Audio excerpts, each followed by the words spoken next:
The conference room is silent, except for the hum of the fluorescent lights. MichaelJordan is sitting across from a woman in her 70s, her hands folded on the mahogany table. Her name is Helen McKinney, retired nurse, widow, a woman living in a small apartment in Wilmington, North Carolina, surviving on Social Security and memories. No, she didn't come to ask for money or fame from Jordan, as you might think. Something else. Wants something whose value is immeasurable. Michael leans back in his chair. The security team shifts uncomfortably near the door. Their lawyers are exchanging glances with each other. These meetings don't usually go this way. People ask MichaelJordan for autographs, donations, and business investments. But this is different. Helen's voice is steady. I know this seems impossible. I know what I want. But you are the only one who can make it happen. But the only person who can make this happen is you. Outside the window, Chicago stretches beneath them. Millions of lives, millions of stories, most of them invisible. But this story, now about to be revealed, began 43 years ago on a night when everything went wrong in a small hospital in Brooklyn, New York. The next events not only saved a life, they changed the entire landscape of maternal health services in America. February 17, 1963, Brooklyn, New York. The night Michael Jeffrey Jordan was born, he was not expected to survive. Dolores Jordan had been in labor for an hour. The small hospital room at Cumberland Hospital smelled of antiseptic and fear. James Jordan sat in the waiting room, his work clothes still carrying the shavings from the equipment company he had rushed from. This was their fourth child. They knew their routines. But tonight, something felt different. In the delivery room, Dolores could feel it too. The contractions had changed. Sharper. Dr. Morrison, the chief physician, was young. He had just graduated from medical school. He had delivered many babies, but mostly under supervision. Tonight, the senior obstetrician was attending to complications from a twin birth at another hospital in the city. Everything is fine, Ms. Jordan, he said, but his eyes were telling a different story. Her eyes kept drifting to the fetal heart monitor, watching the numbers drop and rise erratically. Dolores grasped the bed rails. She was a strong woman, having worked as a bank clerk while raising 3 children, escaping the poverty of her childhood in North Carolina, learning to stretch a dollar until it screamed. But when the body is at war with itself, strength doesn't matter. Something is going wrong, he whispered. Dr. Morrison adjusted his glasses. Just a little discomfort. The normal thing, the monitor alarm screamed. Helen McKinney was 29 that night. She had been a labor and delivery nurse for 7 years, ever since graduating from the nursing program at Long Island University. She had seen doctors freeze before. He had seen them look at themselves with doubt during critical seconds when doubt could be deadly. She was at the nurse's station when she heard the alarm. He dropped the coffee cup in his hand and started running. The delivery room door swung open quickly. Helen understood the scene she saw in 2 seconds. Dolores's pale face, irregular monitor readings, Dr. Morrison frozen and unsure of what to do, his hands hovering uncertainly over his patient. Intestinal prolapse, Helen said immediately. She had seen it before.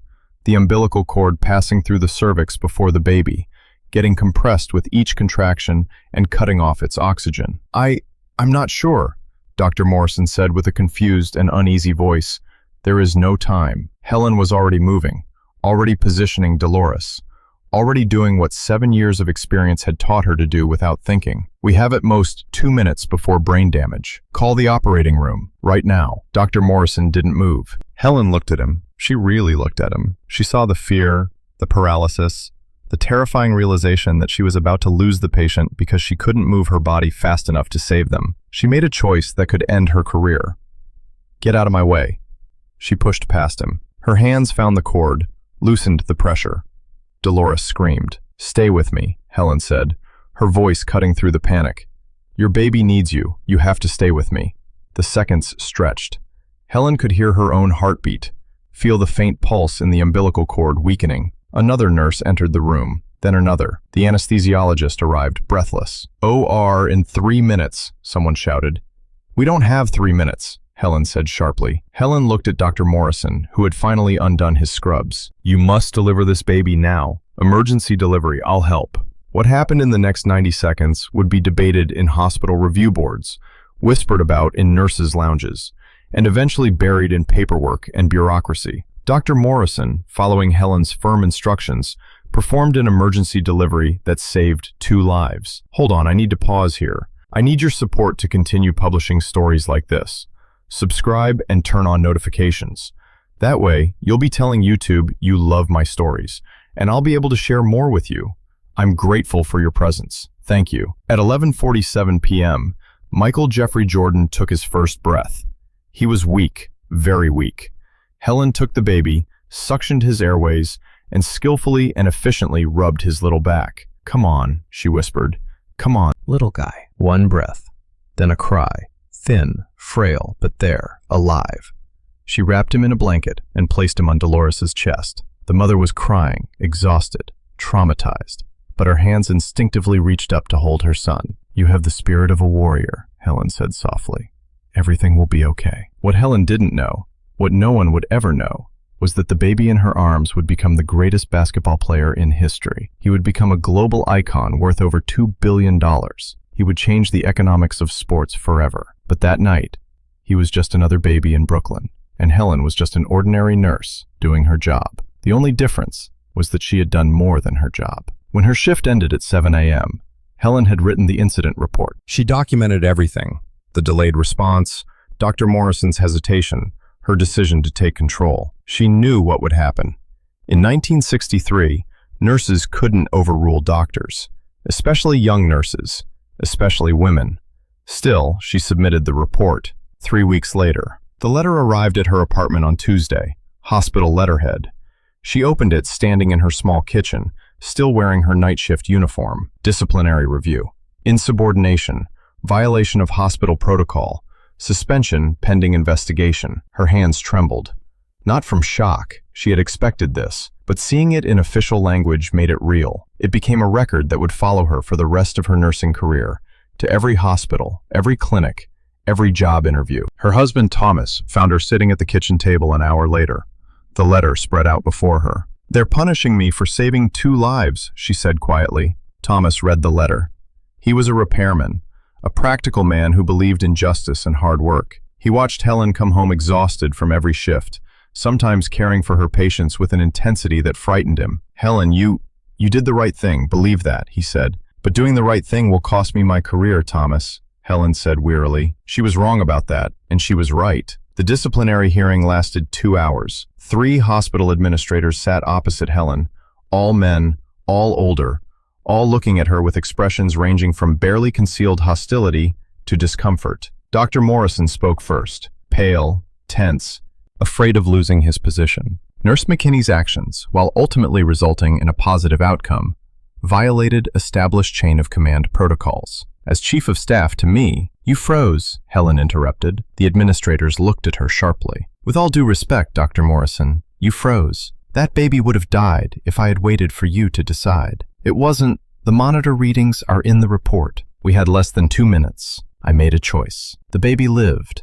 The mother lived. I did my job." The chief administrator, Mr. Callahan, leaned forward. "Your job, Mrs. McKinney, is to assist the doctors, not to override them. My job is to save lives." The silence that followed was heavy. Helen could see it in their eyes. They knew she was right, but being right wasn't the same as being acceptable. The decision came a week later. 6 months pay suspension, an official warning on her record, mandatory additional training on appropriate professional boundaries. Helen took it quietly. She emptied her locker, said goodbye to the other nurses who hugged her and cried, saying it wasn't fair. She walked out of Cumberland Hospital on a cold March afternoon and didn't look back. She never worked at that hospital again. The next 20 years, Helen McKinney slowly, carefully rebuilt her career. She worked in small hospitals, community clinics, and eventually returned to the maternity ward at a hospital in North Carolina. She was good at her job, excellent even, but now she was always careful. She was always aware that a moment's disobedience could end it all. She and Thomas moved to Wilmington in 1969. He opened his own auto repair shop. She worked night shifts at New Hanover Regional Medical Center. They had 2 children, Rehan and Shira. Life was modest,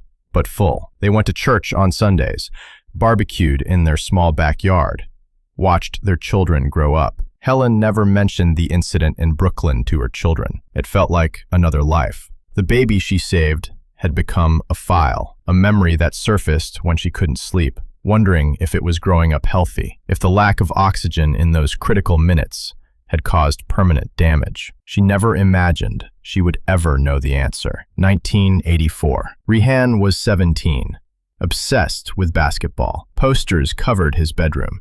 Magic Johnson, Larry Bird, and a new player who was turning the NCAA tournament upside down, MichaelJordan. Hello was folding laundry in the living room when Rehan called from his bedroom. "Mom, come watch. Jordan's about to win the national championship." Helen walked to the doorway. On the small TV, a young man in a North Carolina jersey was bringing the ball up the court. The camera caught his face. Intense, focused, almost angry concentration. "Amazing," Rehan whispered. "The best player in college basketball." Helen watched the shot. She watched him enter. She watched the ceremony. She felt something stir in her memory. Something about the surname Jordan, about North Carolina, but she couldn't quite place it. "What's his background?" she asked. Rehan recited the statistics he had memorized, as if they were scripture. He was born in Brooklyn, raised in Wilmington, North Carolina. His parents are James and Dolores Jordan. The laundry basket slipped from Helen's hands and fell. Wilmington, North Carolina. The place he had lived for 15 years. The place she had passed by thousands of times without realizing it, right in front of the Jordan family home. The place MichaelJordan had grown up just a few miles from his own home. "Mom, are you okay?" Helen sat down slowly. The math was simple. February 1963, Brooklyn, Dolores Jordan. The name was so common she hadn't made the connection. But now, "I need to see his birth certificate," she whispered. "What?" "I need to look at something. I need to look at something." It took 3 days to comb through old records, call colleagues at Cumberland Hospital, and navigate bureaucracy and privacy laws. But finally, she had it. A photocopy of Michael Jeffrey Jordan's birth certificate. Born February 17, 1963. Cumberland Hospital, Brooklyn, New York. Mother, Dolores Jordan. Attending nurse, Helen McKinney. He sat in his car in the hospital parking lot, looking at the document. The baby he had saved, the one who had stolen 6 months of his career and nearly ended his nursing license, was MichaelJordan. Thomas found him still sitting there an hour later. "It was him," she said. "All along, it was him." Helen kept the secret, not because she wanted anything in return, she didn't, but because it felt special, almost sacred. She had done her job. MichaelJordan had lived his life. These two realities didn't have to intersect. He watched his career from afar. He watched him dominate the NBA, win championships, become a global phenomenon. Sometimes, when he had a tough shift, when a delivery went wrong, or when he was too tired to think, he would remember that night in Brooklyn and feel a strange sense of pride. "I made this happen. I did it. I gave him the chance to be like this," he would think. Thomas died on a Friday morning. Heart attack. Sudden, cruel, final. He was 69 years old. The funeral was a small ceremony. Helen stood at the grave and felt something break inside her that she didn't know how to fix. They had been married for 43 years. He was her partner, her refuge, her reason to keep going when nursing wore her down. The months that followed were gray. She kept working, but her heart wasn't in it. Suddenly, she felt old. 72 years old, tired, grieving. Her children worried. Rehan, now a teacher with 3 children of her own, called her mother every day. David worked as an engineer in Atlanta and flew home twice a month. They suggested retirement, moving to a smaller place, living with a caregiver. Helen smiled and told them she was fine, but she wasn't fine. We all tell these white lies to our children sometimes, don't we? That's what Helen's "I'm fine" was. The idea came to her one night shift in December. She was watching the news in the break room, drinking bad coffee. A story about maternal mortality rates in the United States. Black women were 3 times more likely to die during childbirth than white women. Small, underfunded hospitals in poor communities lacked the equipment and training necessary to manage complications. How women were dying from the same condition that Dolores Jordan had saved them from 43 years ago. Helen set down her coffee cup. What if? It seemed absurd when she thought about it. Impossible. She was a retired nurse living on Social Security. What could she possibly do about a systemic healthcare crisis? But the thought wouldn't leave her. It grew, developed, became more specific. What if she could start a program? An educational initiative for nurses in underfunded hospitals. An educational initiative focused specifically on emergency delivery protocols, empowering nurses to act in moments when seconds matter. Wouldn't that be wonderful? But it would require money, a lot of money. And he didn't have any. But wait a minute. He knew someone who could make it happen. He spent 3 months researching. He found MichaelJordan's contact information in public records, through persistent research. He wrote letters to his foundation, his representatives, his business managers. He received polite form replies. Thank you for your interest. Mr. Jordan receives thousands of requests. He didn't tell them who he was, not yet. He wanted to do this right, professionally, systematically, in a way that couldn't be ignored. He crafted a complete proposal. He documented the problem, summarized the solution, calculated the costs. A pilot program at 10 hospitals in North Carolina, training for 200 nurses, state-of-the-art equipment for emergency deliveries, follow-up monitoring and quality assurance. Total cost, $15 million. He looked at the number and laughed. It was a huge figure. MichaelJordan was a billionaire, yes, but he already had a foundation, defined goals, a team that decided where his money went. Why would he listen to an old nurse with an impossible dream, he asked himself. But at that moment, Helen's heart whispered, because you saved her life. Because without you, nothing would exist. He decided to write one more letter, but this one was different, personal. He included a copy of his birth certificate. He included the disciplinary report from Cumberland Hospital, and one more simple note. Dear Mr. Jordan, on February 17th, 1963, I made a choice that cost me 6 months of my career. I have never regretted it. Now I want you to make a choice. But don't worry, your choice won't cost you your career. It will only cost you $15 million. What I'm asking of you isn't a favor for me. It's a favor for all the mothers and babies who deserve the same chance I was given. Sincerely, Helen McKinney, nurse, retired. He mailed it on a Monday. On Thursday, the phone rang. Helen McKinney? Yes? Please hold for MichaelJordan. A 7-minute phone call. Immediately afterwards, they flew him to Chicago, first class. A car service met him at the airport. She expected an office meeting, maybe a phone call if she was lucky. Instead, she was taken to a private conference room in a building bearing Jordan's name. Floor-to-ceiling windows overlooking the city. Coffee in real china cups. And MichaelJordan sitting across the table, holding her offer. He had read every word. I don't remember you, he said first. Obviously, I was a few minutes old. Helen smiled. I didn't expect that, but my mother remembers. Helen stopped short. Michael slid a photograph across the table. It showed Dolores Jordan, now older but unrecognizable, as if she were standing in the living room. After I got your letter, I called her, Michael said. I read your letter to her. She cried for 20 minutes. Then she told me something I'd never heard before, that there had been a complication during my birth, that a nurse had saved both of us, that she never knew her name, that the hospital never told her, and that she'd wanted to thank you for 43 years. Helen's eyes filled with tears. Michael leaned toward her. You lost 6 months of work to save my life. I made the right choice, Helen said. You made a choice that allowed me to exist. You allowed me to play basketball, earn money, build a life. You took on a huge responsibility, and you made the choice that hundreds of nurses were afraid to make and didn't make because they knew they would be punished. Yes, Helen said quietly. That's something only a fearless nurse who does her job well could do, Michael said, and he was silent for a long time. He looked out the window at Chicago, the empire he had built from a talent that had almost no opportunity to develop. $15 million, he said. I know, Mr. Jordan. I know that's a lot. No, it's not enough. Helen pricked up her ears. Michael stood up and walked to the window. You're thinking too small. 10 hospitals in North Carolina? That could be just the beginning. But this is a national problem, an international one. If we're going to do this, we have to do it right and systematically. He turned to her. I'll give you $50 million.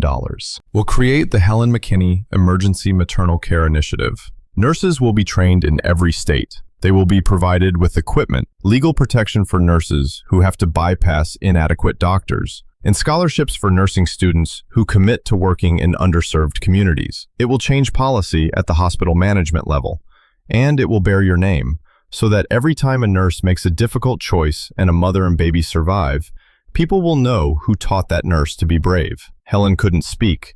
She was both stunned and happy. You gave me my life. I'm grateful for everything, Michael said quietly. The Helen McKinney Emergency Maternal Care Initiative was launched 6 months later. The press conference was held at the Community Center in Wilmington, North Carolina, where MichaelJordan played basketball as a child. It made the top news on every major network. MichaelJordan's largest philanthropic donation to date, a specially designed program aimed at reducing maternal deaths and empowering nurses. Helen stood at the podium, holding her notes, uncomfortable with the attention. "I was a nurse for 45 years, she began.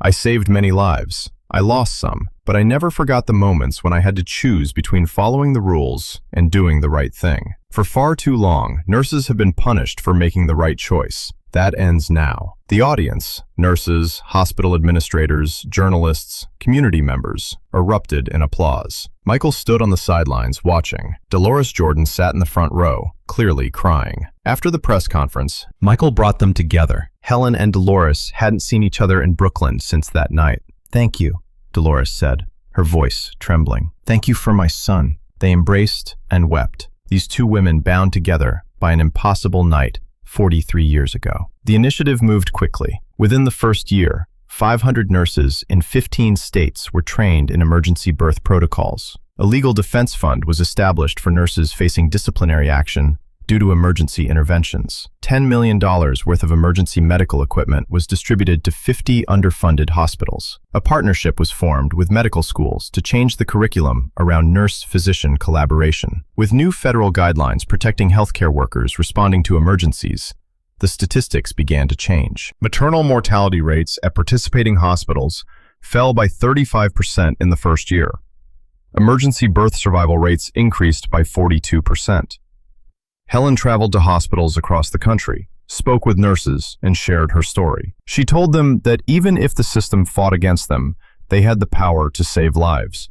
At a hospital in Detroit, a young nurse approached her after a training session. "I was scared," the nurse said. "Last month we had a situation just like you described. I knew what to do, but the doctor was older and more experienced, and I thought I'd lose my job if I made a mistake." "What happened?" Helen asked. "I did it anyway. I overrode him. I took control, and the baby was saved at the last minute. And instead of getting fired, I got promoted. Your initiative changed hospital policy here. We're protected now." Helen hugged him. These were the stories that mattered. Not press conferences or award ceremonies, but individual lives saved because nurses could be brave without compromising their careers. By the third year, the initiative had spread internationally. Hospitals in Ghana, India, Brazil, and Haiti were using the training protocols. The World Health Organization adopted Helen's emergency response guidelines as part of its global maternal health strategy. Michael regularly visited the initiative's headquarters in Chicago.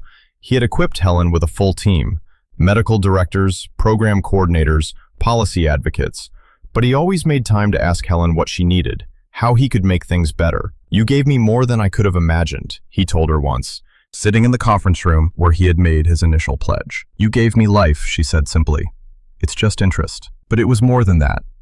The initiative had become a model of how individual action could trigger systemic change. That one nurse's courage in 1963 could save thousands of lives in the 2000s. Medical schools began teaching the McKinney Protocol, the principle that in life or death situations, the person with the right knowledge and skills must act, regardless of hierarchy. Hospitals restructured emergency response teams to empower nurses. States passed laws protecting healthcare workers who intervened to save lives. The 6-month suspension that nearly ended Helen's career became the foundation for a revolution in maternal health. Helen was 77, still sharp, still engaged, but slowing down. She had stepped back from the day-to-day operations of the initiative and taken on an advisory role.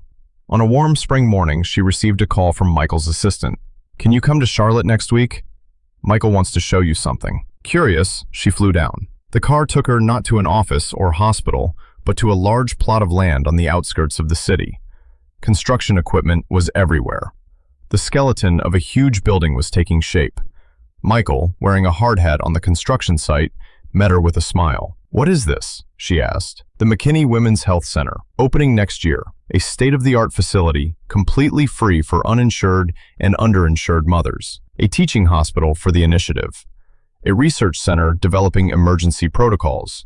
And," he pointed to the entrance, where stonemasons were carefully carving letters, "Your name will be carved in stone." Helen read the inscription, "In memory of those who chose courage over conformity. In honor of Helen McKinney, who taught us that sometimes saving a life means breaking the rules." "Michael, I know, Nurse Helen, you didn't do this for recognition. But recognition matters. Stories matter. Your story will be taught in every medical school, every nursing program. Children will grow up knowing that a nurse named Helen McKinney changed healthcare because she wouldn't let a baby die. People have a right to know this story. Helen looked at the building, at the future it represented, at the impossible distance between that night of panic in Brooklyn and this moment. "I just did my job," she said quietly. "No, you did more than your job. You did what was right, and what was right could have destroyed you." This isn't just nursing, this is heroism. The McKinney Women's Health Center opened in June 2012. Nurses, doctors, patients, politicians, and celebrities attended the ceremony.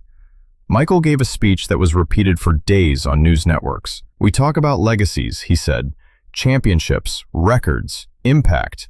But my legacy exists only because Helen McKinney made a choice. She chose a baby's life over career security. She chose action over fear. And 49 years later, that choice is still saving lives." He pointed to the building behind him.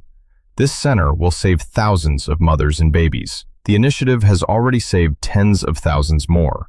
And it all stems from one nurse, one night, one moment of courage." Helen sat in the front row, overwhelmed. Rihan and Shira sat beside her, their own children clustered around them. 3 generations of her family watched her legacy take physical form. What immense pride. After the ceremony, Michael walked her around the center. Every floor, every room, every piece of equipment represented her vision, expanded, elevated, but fundamentally grounded in the principle she fought for, that saving lives is more important and superior to hierarchy, protocol, or fear. In the main lobby, there was a wall dedicated to the nurses. Photos, stories, testimonials of nurses across the country using the initiative's training to save lives. Helen walked slowly down the corridor, reading each one. "I was afraid to speak up, but the McKinney protocol gave me permission to trust my training. This program saved my patient's life and my career. Thank you, Helen, for showing us that nursing isn't just about care, it's about courage." She turned to Michael, tears streaming down her face. I never imagined this." "That's because you weren't thinking of yourself. You were thinking of the mothers and babies. That's what makes it important." The initiative's research arm made a breakthrough in 2014. Lead researcher Dr. Poe Moles published a study that shocked the medical community. When nurses' interventions were supported rather than punished, they yielded better patient outcomes in critical obstetric emergencies than doctor decisions alone. Why? Nurses spend more time with patients, recognize changes more quickly, and are often more experienced than doctors in certain complications. Helen's 1963 instincts weren't just right. They were medically superior. The study led to a series of policy changes. Hospitals restructured their labor and delivery teams. Insurance companies adjusted their protocols. Medical boards rewrote their disciplinary guidelines. "You proved them wrong," Michael told her over lunch at her favorite restaurant in Chicago. Every hospital administrator who punished a nurse who saved a life was wrong. And now it's policy. Helen smiled, but there was sadness inside her. How many mothers died needlessly? How many babies? We can't save the past, but we can save the future. In 2015, ESPN produced a documentary about the initiative. They interviewed Helen, Michael, Dolores, nurses trained by the program, and families whose lives had been saved. The most powerful segment featured Dr. Morrison, who had frozen during MichaelJordan's birth. He was 82, retired, but agreed to be interviewed. "I froze," he said plainly. "I was young, inexperienced, scared. Helen saved that baby because I couldn't, and then I let her be punished for it. I testified against her at the disciplinary hearing because I was afraid of losing my own position." She looked directly into the camera. "I've regretted that for 52 years. Helen McKinney was a better doctor than I was, even though she was just a nurse. She had a courage I didn't have, and I'm grateful she saved MichaelJordan. But I'm even more grateful that Helen's courage is now the standard, not the exception." The documentary won an Emmy Award. More importantly, by specifically citing maternal health as her reason for choosing the McKinney Center, she encouraged a new wave of nurses to enter the field. Helen's reflection. In 2016, Helen gave her final public speech at the Helen Initiative's annual conference. She was 82 years old, frail but still sharp. "Sometimes people ask me, did you know? Did you feel it? If you hadn't known that baby would be MichaelJordan, that he would change the world, that he would repay my kindness in ways I could never have imagined, would you still have done it?" The answer is yes, because he was just an ordinary baby at the time. But that's the point. Every baby is just a baby until they get the chance to be who they are meant to be. He paused, looking out at the crowd of thousands of nurses, doctors, and healthcare workers. I didn't save MichaelJordan. I saved a human being, because every human being has the right to live. That's what we do. We save people. We give them a chance. And sometimes, if we're very lucky, they save us. The standing ovation lasted 5 minutes. After the speech, Michael pulled Helen aside. "There's something else," he said. He took her to a private room.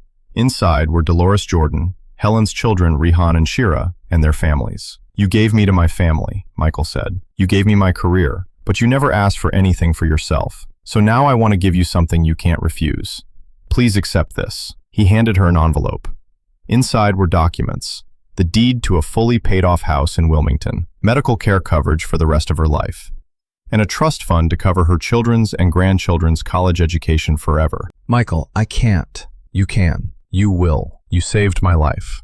Let me make yours easier." Helen looked at her children, their faces grateful and tearful. She looked at Dolores, who nodded encouragingly. She looked at Michael, this impossible man who existed because of a difficult choice he made 53 years ago. "Thank you," she whispered. The Helen McKinney Emergency Maternal Care Initiative continued to expand. By 2020, over 15,000 nurses were trained worldwide. It reduced maternal mortality rates by 58% in participating hospitals. It distributed $75 million in emergency medical equipment. It influenced health policies in 47 countries. Helen lived to see all of this. She passed away peacefully in her sleep on March 3, 2021. At the age of 87. MichaelJordan delivered the eulogy. "I am here because Helen McKinney refused to be silent," he said. "Millions of others are here because she refused to stop fighting. She turned her punishment into a platform. Her expulsion became a revolution.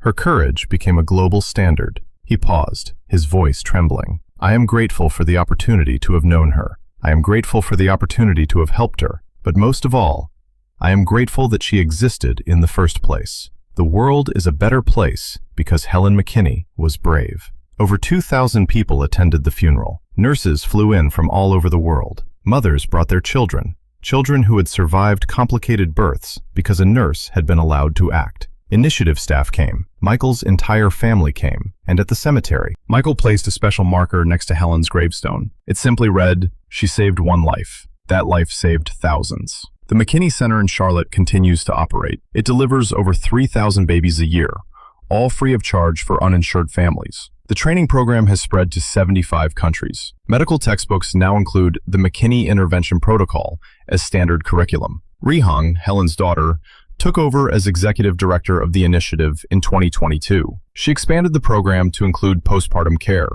mental health services for new mothers, and a network of community health workers who follow up with families after birth. "My mother would have loved this if she were alive," said Rehan at the initiative's 20th anniversary celebration in 2026. "She always said that the work doesn't end with birth, that we have to look after the whole family, the whole community." Michael, now 63, remains the initiative's primary funder and most vocal advocate. He has donated over $200 million in total, making it one of the world's largest privately funded maternal health programs. "People ask me what my greatest achievement is," he said in a recent interview. "They expect me to say championships, Olympic medals, my business empire. But honestly, this. Knowing that Helen's courage didn't end with me, seeing it multiply, and that every baby saved through this program is part of her legacy. That's my greatest achievement." In 2025, a young nurse named Christina Washington was working at the McKinney Center when a patient arrived with symptoms of cord prolapse, the same complication that nearly killed MichaelJordan. China had been trained in the McKinney protocol. When the chief physician hesitated, she did not. "I'm taking over," she said decisively. "We don't have time." She delivered the baby safely. Mother and child survived. Later, while filling out the incident report, she wrote, "Acted according to the McKinney protocol. Patient safety takes precedence over protocol hierarchy. No complications." Her supervisor approved immediately. No disciplinary inquiry, no suspension, no penalty for saving a life. Christina framed the report and hung it in her closet. Beneath it, she placed a photo of Nurse Helen McKinney, whom she had never met, but whose courage had made hers possible. The story of Helen McKinney and MichaelJordan isn't really about basketball, fame, or even maternal health. It's about the butterfly effect of courage, about how one person's willingness to risk everything for what's right can ripple through decades, saving other lives. Helen never sought recognition, and how could she have known that the baby whose life she saved would one day become MichaelJordan. She never imagined that her 6-month suspension would become a call for healthcare reform. She was just doing her job. And in doing so, she proved that sometimes the most powerful thing you can do is refuse to stay silent when silence is expected. Where are they now? Dolores Jordan remains active in the initiative's work. She regularly speaks at hospitals and nursing schools, sharing her story and thanking the nurses who carry on Helen's legacy. She is 85 and as sharp as ever. Dr. Morrison, a retired physician, established a scholarship in Helen's name at the medical school. She spends her later years educating young doctors to trust nurses, accept their contributions, and remember that saving lives is more important than ego. Rehan continues to run the McKinney Initiative. She has published 2 books on maternal health advocacy and testified before Congress on health reform. She says her mother would be embarrassed by all this attention, but proud of the work being done. MichaelJordan remains the initiative's biggest supporter. Every year on February 17th, his birthday, he visits the McKinney Center in Charlotte, meets with staff, talks to patients, and reminds everyone that a nurse exists because someone made a difficult choice. The initiative has expanded beyond maternal health. Using Helen's model of empowering frontline healthcare workers, similar programs now exist for emergency medicine, pediatric care, and mental health services. The McKinney Protocol, trusting expertise over hierarchy, prioritizing patient safety over protocol, has become a cornerstone of modern healthcare education. On February 7th, 2026, what would have been Helen's 92nd birthday and Michael's 63rd, the initiative held a special ceremony at the McKinney Center. In the main lobby, they displayed a life-size bronze statue. It showed her young, determined, leaning over a crib, her hands gently cradling Helen, just as she had been that night in Brooklyn. At the base, an inscription, Helen McKinney, Nurse 1934 to 2021. She chose courage. She changed everything. Michael stood before it, tears streaming down his face. Dolores held his hand. I wonder if she had any idea, Michael whispered. That night in Brooklyn, if she knew what a huge thing that one choice would become. She knew it was important and that she was doing the right thing, Dolores replied. Maybe that was enough. Around them, nurses in green scrubs paused on their way to deliveries. Families with newborn babies stopped to read the sign. Medical students took photos, inspired by a woman they never knew, but whose courage shaped their entire profession. An alarm sounded somewhere inside the building. A nurse ran toward it without hesitation, trained, empowered, and protected. She was ready to make a difficult choice because Helen McKinney had proven that it was possible to be brave and survive. The work continues. The legacy grows, and every baby taking its first breath in a McKinney-trained facility is proof of one simple truth. Courage doesn't just save lives, it multiplies. Now a request. I need your support to share my next story with you. Subscribe and please turn on notifications. Like the video and share your thoughts with me in the comments. I will respond to all of them. You can also start listening to my other stories by clicking on the playlist that appears on the screen. Michael walked over to the statue, placed his hand on the bronze statue of the nurse who saved him. Thank you, he whispered. For everything. Thank you so much. Behind him, the McKinney Center was bustling with life. Nurses delivering babies. Doctors were learning to listen. Families were beginning their stories. All because one woman refused to let a baby die. Because courage, once planted, is like a tree that can never be stopped from growing. See you in the next story. Goodbye.